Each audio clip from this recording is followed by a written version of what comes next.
All right, guys. Hope you guys are doing good. We're gonna go over some basic stuff right here. We're gonna go over MOA, which stands for minutes of angle. Specifically, we're gonna go over it with the red dot. But I'm sure you guys have heard somebody say, "Hey, I shot sub MOA today," and basically what that means is they just shot under an inch at 100 yards.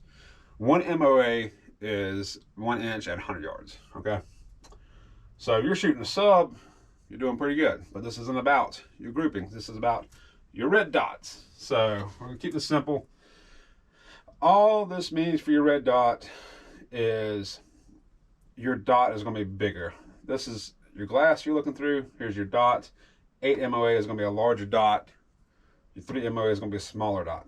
Super simple, right?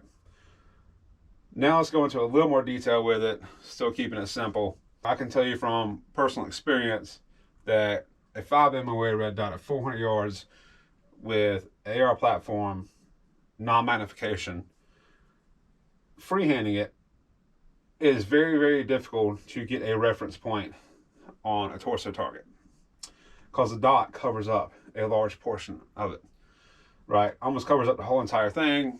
You don't really know where you're aiming at. So that was what a 5 MOA. I dropped down to a 3 MOA. I'm good. I can hit torso every single time. So on a rifle, generally you want a smaller dot.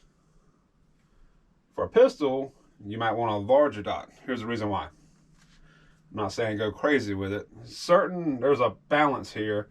Some of this is kind of personal preference, but within a range, right? So your 8 MOA, let's say you go up shooting pistol, let's say you do a 10 MOA. So I'm cover up a good size of that target, right? But you're shooting close range, so that's okay. Still gives you a reference point, doesn't give you a whole lot of information. By information, I mean, hey, I can see that dot, I pick up on the target really quick, I pick up on my dot really quick, and it's covering a general area of the A box. I'm probably good to go ahead and squeeze the trigger.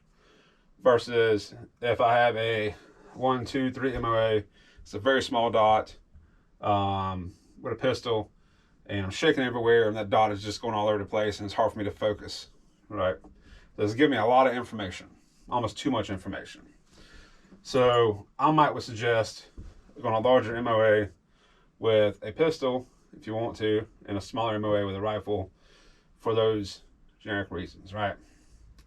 I should give you another little example. Hope you guys can see this okay. Got horrible drawing and writing. All right, I went to public school, but let's say this is not an optic. This is going to be, let's just say, kind of give you reference points, kind of a target, right? Smaller target.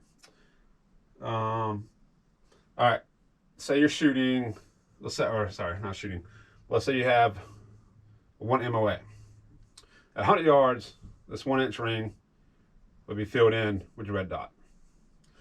And 300 yards, let's say 300 yards, the 3 inch ring will be covered up with your red dot, and so forth.